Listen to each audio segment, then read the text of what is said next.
All right, Bobby Carpenter, as far as I'm concerned, the Buckeye football season is upon us. We knew who they were going to play, but now we have dates to go with the schedule. It is very interesting, and the one thing is, I look at the schedule, I look at the dates, and there's some booby traps in this schedule. Oh, there's some booby traps, Dom, that are hiding, but there's also some mountains hiding in plain sight. This schedule is going to be a lot different. I know Ohio State fans, they had been clamoring, let's get some better teams, especially in the shoe, but we want to see some games of consequence, see this team get challenged a little bit. Well, with the emergence of Indiana, Texas coming back in the non-conference, a couple of West Coast teams coming in, it's definitely going to happen. Yeah, we're talking about a conference now, folks, that go from the East Coast to the West Coast. Let's take a look at the first 5 games, and the Buckeyes open the season with Ball State. That should be a good tune-up for the game the following week at Texas. Arch Manning's back. And that game should worry Buckeye Nation. It should. It's going to be a night game down there. I know folks are going to be juiced up. They'll be excited. Revenge will be on their mind. If you're a Texas Longhorn and a Texas Longhorn fan, you pivot from that. You've got a nice MAC in-state rival with Penn State. But then you get to the back end of that, Dom, and Illinois made a good push this year. It looked a lot better. And at Iowa, that is always a stadium and always a place that's given the Buckeyes some trouble. Yeah, those 2 Big Ten games that you open with, Illinois, you got Bielema, who's going to be feeling his oats. And then you're absolutely right about going to Iowa. Ask Urban Meyer. To me, it's always been a tough place to go, and it remains a tough place to go. They got those pink locker rooms out there for the visitors. Well, I'd say, playing 4 years in the traditional Big Ten, there's only one place, one stadium that I've never won a game. It is Kinnick Stadium over there in Iowa. And so it's a very tough place. It's loud. They'll be on top of you. And Kirk Ferentz, they had that team. They were a handful of plays away from potentially making the CFP this year. All right, that's the first 5 games. Now let's take a look at the next 5. And, boy, I'll tell you what. October 10th, you have Maryland coming here. And then there's the game everybody's going to want to see. The Big Ten actually released that a week ago, but now it is out, and there you see it once again, October 17th at Indiana. I would imagine that'll be a big noon kickoff. I mean, we don't know for sure. We don't know times for any of these, but that's a game that Ryan Day and the Buckeyes are going to want, and Cignetti's going to be happy that the Buckeyes are coming there. Never in a million years did I imagine that the leaked game, the featured game of the Big Ten conference schedule would be Ohio State at Indiana on October 17th. You mentioned that'll be circled. It's going to be obviously a rematch of that Big Ten championship game that was so good coming down to the last drop. You get a little bit of a bye after that, hopefully to get healthy, to relax. But this 4-week stretch right here, including that bye week, at USC, traveling out to the West Coast, then coming back and ultimately taking on Oregon. Those 3 games over 4 weeks, I would anticipate all of those teams to be ranked, Dom, in the top 15 at worst. As we look at it now, and we won't know till we get in season, but, sometimes you hear coaches say, hey, do you think this bye, the way it is on the schedule, is coming at a good time, coming off a big emotional game? If you win, I mean, I don't know, you got the momentum. If you lose, you want to get the momentum back. Do you like that bye there before a huge game at USC and then coming after that back home to Oregon? Well, it's smashed in between 2 road games, Indiana being close, but I think whether win or lose that Indiana game, that gives you a chance to kind of reset for the second half of this season in that big push as you go from October into November, having to travel to the West Coast with the men of Troy. They're doing a much better job. Lincoln Riley is continuing to tool up this team.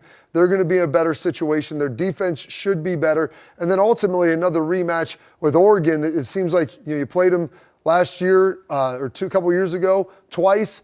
Didn't play them last year. Now they finally get this return trip back to Columbus. I just didn't anticipate it would be sandwiched right there behind USC. And I'm looking forward to that Oregon game because they're going to come in here with a new quarterback who Buckeye Nation's familiar with because Dylan Raiola at one point was going to be a Buckeye. He was going to be a Buckeye. I don't even know, Dom, if he'll be the starter. I think Dante Moore is coming back. So they're going to have some options out there in Oregon. And Dan Lanning, people have criticized him for maybe not being able to get it done in the playoff, but he's been really darn good in the regular season. All right, let's take a look at the last 3. And there you go. You got Northwestern. that has a new offensive coordinator who is familiar with Ohio State, and Chip Kelly, who's going to be there. And then you've got to go to Nebraska. Tough place to go. They, hopefully that, they've been trying to get better, but that is not an easy place to play. And then the big one on the 28th with Michigan coming into Ohio Stadium. And that'll be a tough stretch to finish because Northwestern, they've been pretty good the last couple of years. Even though Pat Fitzgerald, with his untimely departure, he's now at Michigan State, but they've done a good job there steadying the ship. You mentioned Chip Kelly, his familiarity with Ryan Day in this offense. And then at Nebraska, Matt Rule out there, this is a big season for him. He needs to make a push. And they've been close. Remember when they played Ohio State last year here in 2024? It was back and forth. It was very tight down to the wire. And then you always circle the game there at the end of the season against Michigan. At least this time it'll be home. And Ryan Day looking, what's incredible, he has 2 wins, both on the road, looking for his first one in the shoe. And they will have a new coach in Winningham who's, he is an adult. I got a lot of respect for him. He's a guy that was under Urban Meyer, and I know he and Urban, but I'm hearing good things about him up north. I mean, he'll have them ready. Oh, they're going to be a tough football team. They'll be able to run the ball, and they're going to play defense. This should look like a traditional Michigan team of old with how they want to play. It's just, can they get up to speed in time, and will we be able to get everybody integrated? It's the last game of the season, so I'm sure they'll have found their stride. All right, let me ask you a couple things about the schedule. Obviously, we don't see a Penn State on this schedule this year. How weird does that seem? To me, Penn State had become a rival to Ohio State, and the way I understand it, I guess Penn State didn't want to protect it. I don't understand that, why they wouldn't want to continue playing Ohio State year in and year out. Well, I think a little bit of that maybe went to James Franklin and the staff there. I know, some of the fans, a lot of the alum, guys that were my age that played in it, for 30 plus years, Dom, that was a huge game. And that, you could argue that even over the last 15 or 20, there have been more dramatic moments in that than maybe even in the Michigan game. So it's very saddening to see. It was always that Halloween weekend. You're sliding USC, a trip out to the West Coast that's going to be in there. And never did I think in my entire life that, hey, you drop Penn State, but you keep Indiana, and that schedule might be tougher than it would have been with the Nittany Lions. I mean, does it seem weird, too, that we now are coast to coast, that USC, Rutgers, these are all Big Ten teams. And, you look at the major metropolitan cities, I think, we talked earlier in the week about the changing of the guard from the Big Ten and the SEC, but the Big Ten has all the big cities, has all the big teams. They do, and you mentioned that travel, the coast-to-coast appeal, the multiple networks of how it's all built in together, and the fact that it's been 3 straight consecutive national championships with 3 different teams for the Big Ten. So there's a lot there that they have going for them. This is going to be a tough schedule, especially, keep looking at that, the middle of November starting with Indiana, bye at USC, wrapping up against Oregon on November 7th, I believe. That's going to be a tough stretch for those 4 weeks, 3 games. If you can find a way to go 2-1, I think that's definitely a win. All right, let's take one last look about Ohio State's schedule. It's out 12 games, 1 bye, only 1 this year. If they can go undefeated this year, I mean, how hard is this going to be? Undefeated with that schedule, that would be something to write home about. I anticipate that there will be at least 5 teams of that schedule ranked in the top 25. That's not including potentially in Iowa, potentially in Illinois. This could be some of the battles that they used to have back in the 90s, early 2000s, where the depth of the Big Ten was really there. With the emergence of Indiana, Whittingham getting to Michigan, I think that that's going to help them out. And with what Bielema has done at Illinois and Ferentz at Iowa, there is a lot of beef on this schedule. Undefeated, I would be happy with 10-2 right now while they break things in as long as they hit their stride late in the year. I remember a year ago we were talking about how tough Ohio State's schedule was going to be with Texas and Penn State.